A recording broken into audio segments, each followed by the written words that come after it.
Hello friends, आपका स्वागत है आपके अपने यूट्यूब चैनल पे। जैसा कि आपको पता है, हमारी पहली और दूसरी वीडियो बनी थी वो चैप्टर नंबर फर्स्ट पे बनी थी। अब हम देखने वाले हैं चैप्टर नंबर सेकंड। ये मेरे पुराने नोट्स हैं तो इसमें आपको चैप्टर नंबर 4 दिख रहा होगा, लेकिन सीबीएसई में दो चैप्टर जो थे वो डिलीट हो गए, पहला और थर्ड। तो इसीलिए इस चैप्टर का जो वो हो गया है वेटेज है सेकंड, चैप्टर नंबर सेकंड। और इसका नाम भी चेंज कर दिया गया है। इसका नाम सत्ता के वैकल्पिक केंद्र की जगह पर सत्ता के समकालीन केंद्र कर दिया गया है। क्या कर दिया गया है फ्रेंड्स? सत्ता के समकालीन केंद्र। समझ गए फ्रेंड्स? तो हमारे चैप्टर का नाम है सत्ता के समकालीन केंद्र। सत्ता के समकालीन केंद्र। इसमें सबसे पहले हमें पढ़ना है क्षेत्रीय संगठन। क्या पढ़ना है फ्रेंड्स? क्षेत्रीय संगठन। क्षेत्रीय संगठन क्या होते हैं? क्षेत्रीय संगठन ऐसे संगठन होते हैं जो विशेष देशों के लिए कार्य करते हैं। क्षेत्रीय संगठन ऐसे संगठन होते हैं जो विशेष देशों के लिए कार्य करते हैं। इनमें कम ही देश शामिल होते हैं और जो देश इसमें शामिल होते हैं उन्हीं के लिए कार्य करते हैं। समझ गए फ्रेंड्स? सत्ता के वैकल्पिक केंद्र में पहला पॉइंट बनता है क्षेत्रीय संगठन। कौन सा पॉइंट बनता है फ्रेंड्स? क्षेत्रीय संगठन। क्षेत्रीय संगठन ऐसे संगठन जिसमें ये कुछ विशेष देशों के लिए कार्य करते हैं। इनमें कुछ ही देश शामिल होते हैं, जो देश इसमें शामिल होते हैं उन्हीं के लिए कार्य करते हैं। समझ गए फ्रेंड्स? क्षेत्रीय संगठन के उद्देश्य। क्षेत्रीय संगठन के क्या क्या उद्देश्य होते हैं, मतलब क्षेत्रीय संगठन क्यों बनाए जाते हैं? क्षेत्रीय संगठन बनाया जाता है, पहला कारण है आप अपने देशों का विकास करना। पहला कारण क्या फ्रेंड्स? अपने जितने भी सदस्य देश हैं या जितने भी देश उसमें शामिल हैं उन सभी का विकास करना। पहला उद्देश्य क्या होता है? विकास करना। दूसरा उद्देश्य होता है विवादों को शांतिपूर्ण सुलझाना। विवाद ना हो, कम से कम विवाद हो, विवाद आसानी से सुलझ जाए, ये उनका दूसरा उद्देश्य होता है।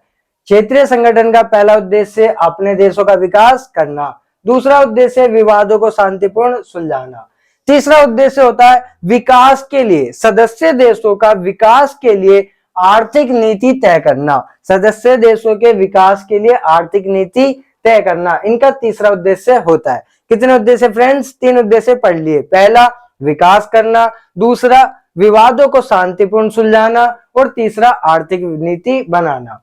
चौथा मुक्त व्यापार को बढ़ावा देना। मुक्त व्यापार को बढ़ावा देना, जैसे कि आप देख लो अपने मोहल्ले में आप मुक्त व्यापार को बढ़ावा देते हैं। अपने घर से एक कटोरी सब्जी दे दी, कभी कुछ अच्छी चीज बन गई वो पड़ोसी को दे दी या पड़ोस से आ जाती है, तो ये कैसा है? मुक्त व्यापार है। कैसा है? मुक्त व्यापार। ऐसी आपस के देशों में मुक्त व्यापार चलते रहे, इसको बढ़ावा देने के लिए क्षेत्रीय संगठन बनाए जाते हैं। पांचवा कारण है राजनीतिक सुधार करना। पांचवा कारण है राजनीतिक सुधार करना। कितने कारण? 5। विकास करना, विवादों को सुलझाना, ये और आर्थिक विकास करना, मुक्त व्यापार को बढ़ावा देना और राजनीतिक सुधार करना। एक और है शांति स्थापित करना। क्या स्थापित करना फ्रेंड्स? शांति स्थापित करना। जितने भी संगठन है उनका अगर उद्देश्य पूछे तो उद्देश्य सेम ही है लगभग सभी का। समझ गए फ्रेंड्स? क्षेत्रीय संगठन क्या होते हैं? क्षेत्रीय संगठन ऐसे संगठन होते हैं जिसमें कुछ ही देश शामिल होते हैं और जो शामिल होता है वो उसी देश के लिए कार्य करता है। क्षेत्रीय संगठन ऐसे संगठन जिसमें कुछ ही देश शामिल होते हैं, जो शामिल होते हैं उन्हीं के लिए वे कार्य करते हैं। क्षेत्रीय संगठन के उद्देश्य विकास करना, शांतिपूर्ण सुलझाना विवादों को, विकास के लिए आर्थिक नीति बनाना, मुक्त व्यापार को बढ़ावा देना व राजनीतिक सुधार करना। सत्ता के नए केंद्र किसे कहा जाता है? सत्ता के नए केंद्र किसे कहते हैं? जैसे कि चैप्टर का नाम ही है सत्ता के नए केंद्र, तो सत्ता के नए केंद्र किसे कहते हैं? जब सोवियत संघ का विघटन हो गया था, सोवियत संघ का विघटन हुआ था 25 दिसंबर 1991। सोवियत संघ का विघटन हुआ तो अमेरिकी शक्ति कायम हो गई, अमेरिकी वर्चस्व कायम हो गया। अमेरिकी वर्चस्व जब कायम हुआ तो अमेरिकी ताकत को कम करने के लिए कुछ देशों ने आपस में मिलकर क्षेत्रीय संगठन बना लिए। वो क्षेत्रीय संगठन सत्ता के नए केंद्र के रूप में जाने गए। समझ गए फ्रेंड्स? सत्ता के नए केंद्र किसे कहते हैं? सत्ता के नए केंद्र जब सोवियत संघ का विघटन हो गया था, सोवियत संघ के विघटन के बाद अमेरिकी वर्चस्व कायम हुआ, कुछ देशों ने मिलकर के संगठन बनाए जिन्हें सत्ता के नए केंद्र के रूप में जाना जाता है। समझ गए फ्रेंड्स? ये सत्ता के नए केंद्र कौन कौन से देश हैं, कौन कौन से सत्ता के नए केंद्र हैं? तो सत्ता के नए केंद्र में देखो कुछ तो संगठन है और कुछ राज्य हैं। सत्ता के नए केंद्र में कुछ संगठन है और कुछ राज्य हैं, क्योंकि इन संगठनों ने भी अमेरिकी वर्चस्व को कम करा है, इन देशों ने भी अमेरिकी वर्चस्व को कम करने की कोशिश करी है। तो ये सत्ता के नए केंद्र के रूप में उभर करके आए हैं। समझ गए फ्रेंड्स? जिसमें से पहला है यूरोपीय संघ, आसियान, दक्षेस, ब्रिक्स। दक्षेस को सार्क भी कहते हैं, SAARC, दक्षेस, ब्रिक्स। समझ गए फ्रेंड्स? अब राज्य कौन कौन से हैं? राज्य में रूस है, ताकतवर है, चीन है, ये भी ताकतवर है, भारत है, ये कम थोड़ी ना है, ये बड़ा ताकतवर है, इजराइल है, इजराइल के बाद एक और ज्वाइंट हुआ है जापान। क्या ज्वाइंट हुआ है फ्रेंड्स? जापान। हमने अभी तक क्या क्या पढ़ा? क्षेत्रीय संगठन पढ़ लिया। क्षेत्रीय संगठन क्या होते हैं? ये वह संगठन होते हैं जिसमें कुछ ही देश शामिल होते हैं और जो शामिल होता है वो उनके लिए कार्य करता है। सत्ता के वैकल्पिक केंद्र किसे कहते हैं? जो अमेरिकी ताकत को कम करने के लिए क्षेत्रीय संगठन बने, उन्हें सत्ता के नए केंद्र कहते हैं। कुछ देश बने हैं तो कुछ संगठन बने हैं। पहला संगठन यूरोपीय संघ, दूसरा आसियान, तीसरा सार्क, चौथा ब्रिक्स। कुछ देश हैं रूस, चीन, भारत, इजराइल, जापान। रूस, चीन, भारत, इजराइल, जापान। समझ गए फ्रेंड्स? चलिए आगे बढ़ते हैं, यूरोपीय संघ के बारे में पढ़ते हैं। अब हम किसके बारे में पढ़ रहे हैं? यूरोपीय संघ। दिख रहा है फ्रेंड्स आपको यूरोपीय संघ? यूरोपीय संघ। अब देखो मैं आपको मैप की ओर ले चलता हूं, इस साइड मैप बनाता हूं। ये था विश्व का मैप, इधर अमेरिका था और इधर सोवियत संघ था, इन दोनों के बीच में यूरोप था। यूरोप 27 देशों से मिलकर के बना है। ये जो संघ बना है यूरोपीय संघ 27 देशों से मिलकर बना है। तो ये जब यूरोपीय संघ नहीं था तो अमेरिका इधर था और सोवियत संघ इधर था। दोनों के बीच बंटवारा हुआ था यूरोप को लेकर, पश्चिमी यूरोप, पूर्वी यूरोप। समझ गए फ्रेंड्स? तो जब भी दोनों में विवाद चलते थे, लड़ाई होती थी, दूसरा विश्व युद्ध हुआ था, जापान पे बम गिरे, जर्मनी पे, इटली पे, ज्यादातर हादसा हुआ, ज्यादातर परेशानी झेलनी पड़ी यूरोप को। किसे झेलनी पड़ी फ्रेंड्स? यूरोप को, यूरोप के देशों को। तो 1945 में दूसरे विश्व युद्ध के बाद, 1945 में दूसरे विश्व युद्ध के बाद यूरोप की अर्थव्यवस्था बर्बाद हो गई। यूरोप की अर्थव्यवस्था बर्बाद हो गई। दूसरा विश्व युद्ध हुआ 1939 से 45 तक, उसके बाद यूरोप की अर्थव्यवस्था बर्बाद हो गई। अब देखो आधा यूरोप जो था, पश्चिमी यूरोप किसका था? अमेरिका का था। पूर्वी यूरोप सोवियत संघ का था। तो अमेरिका ने पश्चिमी यूरोप को सहायता देने के लिए एक योजना चलाई। 1948 में अमेरिकी विदेश मंत्री जॉन मार्शल के द्वारा मार्शल योजना चलाई गई। अमेरिकी विदेश मंत्री जॉन मार्शल के द्वारा कौन सी योजना चलाई गई? मार्शल योजना। मार्शल योजना किसके द्वारा चलाई गई? जॉन मार्शल के द्वारा। कब चलाई गई? 1948। यूरोप कब बर्बाद हुआ? 45। मार्शल योजना 48। मार्शल योजना किसने चलाई? अमेरिका के विदेश मंत्री ने। कौन सी यूरोप को सुधारने के लिए? पश्चिमी यूरोप की अर्थव्यवस्था को सुधारने के लिए। किसको सुधारने के लिए? पश्चिमी यूरोप की अर्थव्यवस्था को सुधारने के लिए मार्शल योजना चलाई गई। मार्शल योजना के तहत यूरोपीय आर्थिक सहयोग संगठन की स्थापना की गई। मार्शल योजना के तहत एक संगठन की स्थापना की गई, यूरोपीय आर्थिक सहयोग संगठन। यूरोपीय आर्थिक सहयोग संगठन 1948। कौन सी योजना? मार्शल योजना। 1945 यूरोप बर्बाद, 1948 मार्शल योजना। मार्शल योजना के तहत किसकी स्थापना? यूरोपीय आर्थिक सहयोग संगठन। अब 1949 में यूरोपीय परिषद की स्थापना हो जाती है। यूरोपीय परिषद की स्थापना 1949। यूरोपीय परिषद की स्थापना 1949। 1957 में रोम संधि पर हस्ताक्षर करते हैं 6 देश। कितने देश फ्रेंड्स? 1957 में रोम संधि होती है जिस पे 6 देश हस्ताक्षर करते हैं और रोम संधि के तहत 2 समुदायों का गठन होता है। रोम संधि के तहत कितने समुदायों का गठन होता है? 2 समुदाय, यूरोपीय आर्थिक समुदाय, यूरोपीय आर्थिक समुदाय और यूरोपीय एटमी ऊर्जा समुदाय। 1957 में रोम संधि के तहत 6 देशों ने हस्ताक्षर करे और रोम संधि के तहत 2 समुदायों का गठन करा, यूरोपीय आर्थिक समुदाय, यूरोपीय एटमी ऊर्जा समुदाय। यूरोपीय आर्थिक समुदाय, यूरोपीय एटमी ऊर्जा समुदाय। समझ गए फ्रेंड्स? 1945 में यूरोप बर्बाद हुआ, 48 में मार्शल योजना, 49 में परिषद, 57 में रोम संधि। रोम संधि के तहत कितने समुदायों का गठन? 2, यूरोपीय आर्थिक समुदाय, यूरोपीय एटमी ऊर्जा समुदाय।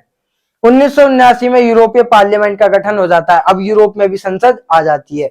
कब आती है? 1979 में यूरोपीय पार्लियामेंट का गठन हो जाता है। 1979 या 1979 में यूरोपीय पार्लियामेंट का जब गठन हो जाता है, उस गठन के बाद यूरोपीय आर्थिक समुदाय जो था, यूरोपीय आर्थिक समुदाय जो था, उसने राजनीतिक रूप लेना शुरू कर दिया। यूरोपीय पार्लियामेंट का गठन कब हुआ? 1979। यूरोपीय पार्लियामेंट का गठन 1979। जब 1979 के बाद पार्लियामेंट का गठन होता है तो आर्थिक समुदाय राजनीतिक रूप लेने लगता है। आर्थिक समुदाय कौन सा रूप लेने लगता है? राजनीतिक। और एंड दी एंड 1992 में, फरवरी 1992 में maastricht संधि के तहत यूरोपीय संघ का गठन हो जाता है। 1992 में maastricht संधि के तहत यूरोपीय संघ का गठन कर दिया जाता है। समझ गए फ्रेंड्स? हमने यूरोपीय संघ को पूरा कंप्लीट कर लिया है। यूरोपीय संघ में हमने कितनी डेट देखी है? हमने कई डेट देखी। 1945 में यूरोपीय संघ बर्बाद हो जाता है। 1945 में यूरोप बर्बाद हो जाता है। तो पश्चिमी यूरोप को आर्थिक सहायता देने के लिए मार्शल योजना 1948 में चलाई जाती है। मार्शल योजना के तहत यूरोपीय आर्थिक सहयोग संगठन का गठन किया जाता है। फिर 1949 में यूरोपीय परिषद का गठन होता है। 1957 में रोम संधि होती है। 6 देश जिस पर हस्ताक्षर करते हैं। 1957 में रोम संधि, कितने देशों ने हस्ताक्षर करे? 6 देशों ने। और रोम संधि के तहत 2 समुदायों का गठन होता है, यूरोपीय आर्थिक समुदाय, यूरोपीय एटमी ऊर्जा समुदाय। 1979 में यूरोपीय पार्लियामेंट का गठन हो जाता है, जिसके बाद यूरोपीय आर्थिक समुदाय राजनीतिक रूप लेने लगता है। 1992 में 1992 में maastricht संधि हो जाती है, जिसके तहत यूरोपीय संघ का गठन हो जाता है। समझ गए फ्रेंड्स? हमारा यूरोपीय संघ क्लियर है। अब हम आगे चलते हैं। यूरोपीय संघ को ताकतवर बनाने वाले कारक, यूरोपीय संघ के गठन के उद्देश्य, ये सब पढ़ने वाले हैं। देखो, आपको दिख रहा होगा यूरोपीय संघ के गठन के उद्देश्य। जितने भी मैंने बताए थे क्षेत्रीय संगठन के गठन के उद्देश्य पूछे तो लगभग सबों के सेम है। पहला उद्देश्य क्या है? एक समान विदेश व सुरक्षा नीति। एक समान विदेश व सुरक्षा नीति। एक समान विदेश व सुरक्षा नीति। दूसरा उसका उद्देश्य है आंतरिक मामले से जुड़े जितने भी न्याय हैं उनसे जुड़े मामलों पर सहयोग। आंतरिक मामले से जुड़े न्याय पर सहयोग। एक समान मुद्रा का चलन, एक समान विदेश नीति व एक समान मुद्रा का चलन, वीजा मुक्त आवागमन। आपस के देशों में वीजा मुक्त आवागमन। समझ गए फ्रेंड्स? यूरोपीय संघ क्या था? एक क्षेत्रीय संगठन था। 27 देश शामिल थे। इन 27 देशों का उद्देश्य क्या था? पहला उद्देश्य क्या था? एक समान विदेश नीति रखेंगे। एक समान विदेश नीति रखेंगे। दूसरा उद्देश्य था आंतरिक मामले या न्याय से जुड़े मामलों पर सहयोग देंगे। एक दूसरे से बातचीत रखेंगे, शांति स्थापित करके रखेंगे, एक समान मुद्रा का चलन रखेंगे। यूरोपीय संघ की मुद्रा जो थी यूरो थी, वहां पे एक समान मुद्रा का चलन रखेंगे। उनका ये तीसरा उद्देश्य था। चौथा उद्देश्य था वीजा मुक्त आवागमन। कोई वीजा नहीं होगा, वीजा मुक्त आवागमन कर लिया जाएगा। समझ गए फ्रेंड्स? यूरोपीय संघ की विशेषता, यूरोपीय संघ की विशेषता भी आ जाता है पेपर में। यूरोपीय संघ की पहली विशेषता है, जब पार्लियामेंट का गठन हुआ था 1979 में, तो आर्थिक सहयोग से राजनीतिक रूप लेने लग गया। यूरोपीय संघ आर्थिक सहयोग से राजनीतिक रूप लेने लग गया। ये पहली विशेषता। पहली विशेषता क्या फ्रेंड्स? आर्थिक सहयोग से राजनीतिक रूप। आर्थिक सहयोग से राजनीतिक रूप। दूसरा विशेषता जो है, यूरोपीय संघ एक विशाल राष्ट्र की तरह कार्य करने लग गया। जाहिर सी बात है, बहुत बड़ा देश है, 27 देश शामिल है, बहुत बड़ा संगठन है, तो एक विशाल राष्ट्र की तरह कार्य करने लग गया। तीसरी विशेषता इसका अपना झंडा है, राष्ट्रीय गान है, स्थापना दिवस है और इसकी अपनी एक मुद्रा है। इसका क्या है? अपना झंडा, राष्ट्रीय गान, स्थापना दिवस और एक इसकी मुद्रा है यूरो। समझ गए फ्रेंड्स? अन्य देश की तुलना में इसने काफी अच्छी विदेश नीति व सुरक्षा नीति बनाई है। जितने भी संगठन है, जितने भी देश है, उनकी तुलना में इसकी विदेश नीति अच्छी है।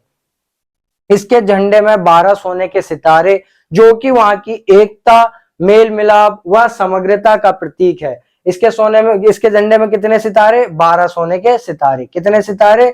12 सोने के सितारे, जो कि वहां की समग्रता को दिखाती है, एकता को दिखाती है व मेल मिलाप को दिखाती है। यूरोपीय संघ का उद्देश्य हो गया, यूरोपीय संघ की विशेषता हो गई। विशेषता में पहली विशेषता क्या है फ्रेंड्स? आर्थिक सहयोग से राजनीतिक रूप ले लिया, एक बड़े विशाल राष्ट्र की तरह कार्य करने लग गया। इसका अपना एक झंडा, राष्ट्रीय गान व स्थापना दिवस है व एक मुद्रा है यूरो।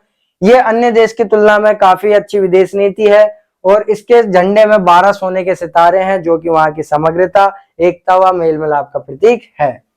यूरोपीय संघ में कितने देश शामिल है? 27 देश। यूरोपीय संघ में कितने देश शामिल है? 27 देश। आपको दिख रहे होंगे नोट्स में ये 27 देश। इनके बारे में तो नहीं बताने वाला क्योंकि इतना इंपॉर्टेंट नहीं है, फिर भी एक बार स्क्रीनशॉट खींच लीजिए इसकी। अगला देखो, यूरोपीय संघ को ताकतवर बनाने वाले कारक व यूरोपीय संघ की कमजोरी। अगला टॉपिक क्या है? यूरोपीय संघ को ताकतवर बनाने वाले कारक और यूरोपीय संघ को कमजोर बनाने वाली कारक। अब हमने क्या क्या पढ़ लिया था? क्षेत्रीय संगठन पढ़ा, स्टार्टिंग ही क्षेत्रीय संगठन से करी। क्षेत्रीय संगठन कौन से संगठन होते हैं? जिसमें कुछ ही देश शामिल होते हैं और जो शामिल होते हैं वो उन्हीं के लिए कार्य करते हैं। सत्ता के नए केंद्र की डेफिनेशन देखी। जब अमेरिकी वर्चस्व कायम हो गया था सोवियत संघ के विघटन के बाद, तो अमेरिकी ताकत को कम करने के लिए कुछ देशों ने संगठन बनाए और कुछ देश उभर करके आए। तो जिस देशों ने संगठन बनाए थे उसमें से सबसे पहले था यूरोपीय संघ, दूसरे नंबर पे आसियान, तीसरे पे ब्रिक्स, चौथे पे सार्क। हमने अभी तक क्या पढ़ा? हमने यूरोपीय संघ के बारे में पढ़ा, सार्क, ब्रिक्स इनके बारे में बाद में पढ़ेंगे। यूरोपीय संघ का गठन कब हुआ था? 1992। कौन सी संधि फ्रेंड्स? maastricht संधि के तहत। किसके तहत फ्रेंड्स? maastricht संधि के तहत। यूरोपीय संघ को ताकतवर बनाने वाले कारक। ऐसे क्या कारक हैं जो यूरोपीय संघ एक बहुत ताकतवर संगठन बनता जा रहा है?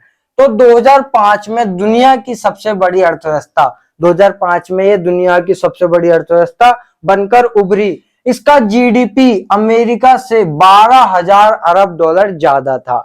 ये तो पुराना अपडेट हुआ। अब जो नया अपडेट है 2016 में, इसका जो जीडीपी है ये अमेरिका से 17,000 अरब डॉलर ज्यादा है। 17,000 अरब डॉलर ज्यादा है। समझ गए फ्रेंड्स? ये पुराना डाटा है क्योंकि नोट्स पुराने हैं और ये नया डाटा है जो अभी जुड़ा है। 2016 में यूरोपीय संघ की जीडीपी अमेरिका से 17,000 अरब डॉलर ज्यादा है। दूसरा ताकतवर बनाने वाला कारक है इसकी मुद्रा यूरो। इसकी मुद्रा यूरो। इसकी मुद्रा यूरो अमेरिकी मुद्रा डॉलर के लिए खतरा बनती जा रही है। इसकी मुद्रा यूरो जो है अमेरिकी मुद्रा डॉलर के लिए खतरा बनती जा रही है। पहला कारक 2005 में दुनिया की सबसे बड़ी अर्थव्यवस्था, 2016 में इसके जीडीपी अमेरिका से 17,000 अरब डॉलर ज्यादा। दूसरा कारक है इसकी मुद्रा यूरो, किसके लिए खतरा? अमेरिकी मुद्रा के लिए खतरा। तीसरा, विश्व व्यापार में इसकी हिस्सेदारी अमेरिका से 3 गुना अधिक। विश्व व्यापार में अमेरिका से 3 गुना अधिक। विश्व व्यापार में हिस्सेदारी अमेरिका से 3 गुना अधिक। चौथा कारक है विश्व व्यापार संगठन में महत्वपूर्ण कार्य करता है, डब्ल्यूटीओ में यह महत्वपूर्ण कार्य करता है। अगला कारक है यूरोपीय संघ का एक सदस्य देश यानी कि फ्रांस परमाणु संपन्न देश है। यूरोपीय संघ का एक सदस्य देश फ्रांस परमाणु संपन्न देश है। इसके पास 550 परमाणु बम है। कितने परमाणु बम है फ्रेंड्स? 550 परमाणु बम है। छठा कारक है इसके 2 सदस्य देश थे, फ्रांस और ब्रिटेन। ब्रिटेन जो कि अलग हो चुका है 2016 में जनमत संग्रह द्वारा। इसके 2 सदस्य देश फ्रांस और ब्रिटेन सुरक्षा परिषद के स्थायी सदस्य देश हैं। समझ गए फ्रेंड्स? और ये आर्थिक रूप से, राजनीतिक रूप से व सैनिक रूप से भी जबरदस्त है। हमने क्या पढ़ा? यूरोपीय संघ को ताकतवर बनाने वाले कारक। पहला कारक 2005 में दुनिया की सबसे बड़ी अर्थव्यवस्था। 2005 में दुनिया की सबसे बड़ी अर्थव्यवस्था। इसका अमेरिका से डॉलर कितना जीडीपी ज्यादा है? 12,000 अरब डॉलर। अमेरिका से जीडीपी कितना ज्यादा है, 12,000 अरब डॉलर। लेकिन 2016 में कितना आगे हो गया, 17,000 अरब डॉलर ज्यादा हो गया। कितना ज्यादा हो गया फ्रेंड्स, 17,000 अरब डॉलर ज्यादा हो गया। दूसरा, इसकी मुद्रा यूरो अमेरिकी मुद्रा के लिए खतरा बनती गई। विश्व व्यापार में अमेरिका से 3 गुना ज्यादा हिस्सेदारी। डब्ल्यूटीओ में ये महत्वपूर्ण कार्य करता है, विश्व डब्ल्यूटीओ में महत्वपूर्ण कार्य करता है। यूरोपीय संघ का एक सदस्य देश फ्रांस परमाणु संपन्न देश है, 550 परमाणु बम है। यूरोपीय संघ के 2 सदस्य देश फ्रांस और ब्रिटेन सुरक्षा परिषद के स्थायी सदस्य देश है। आर्थिक रूप से, राजनीतिक रूप से व सैनिक रूप से भी जबरदस्त है। समझ गए फ्रेंड्स। अब अगला पॉइंट है यूरोपीय संघ की कमजोरी। यूरोपीय संघ की कमजोरी, अभी हमने देखा यूरोपीय संघ को ताकतवर बनाने वाले कारक। अब हम देखेंगे यूरोपीय संघ की कमजोरी, नकली बनाने वाले कारक। अमेरिका जो था उसके सदस्य देश, यूरोपीय संघ के सदस्य देश, उनकी विदेश नीति कभी कभार एक दूसरे के विरोध में आ जाती है। उनकी विदेश नीति या सुरक्षा नीति एक दूसरे के विरोध में आ जाती है, जैसे कि इराक पर हमला हो गया था। समझ गए फ्रेंड्स। दूसरा पॉइंट है जो यूरोपीय संघ को कमजोर बनाता है कि कुछ हिस्सों में यूरो को मानने से मना कर देते हैं, उसकी मुद्रा को मानने से इनकार कर दिया जाता है। पहला कारक, इसकी सुरक्षा नीति या विदेश नीति एक दूसरे के खिलाफ। दूसरा कारक, यूरो को मानने से इनकार कर दिया जाता है। तीसरा कारक, इसके 2 देश डेनमार्क और स्वीडन ने तो मास्ट्रिक्ट संधि और यूरो को मानने से इनकार कर दिया। यूरोपीय संघ के 2 देश डेनमार्क और स्वीडन ने, यूरोपीय संघ के 2 देश डेनमार्क और स्वीडन ने मास्ट्रिक्ट संधि और यूरो को मानने से इनकार कर दिया। चौथा कारक है, नए सदस्य देश को लेकर के विवाद होता रहता है, जैसे सोवियत खेमे के देशों को लेकर के विवाद होता रहता है। 5वां कारक है, 2016 में ब्रिटेन के प्रधानमंत्री मार्गरेट थैचर 2016 में ब्रिटेन के प्रधानमंत्री मार्गरेट थैचर ने ब्रिटेन को यूरोपीय संघ से जनमत संग्रह द्वारा अलग कर लिया। समझ गए फ्रेंड्स। आज की वीडियो हम यहीं समाप्त करते हैं। अगर वीडियो अच्छी लगे तो लाइक, कमेंट और सब्सक्राइब जरूर करिएगा।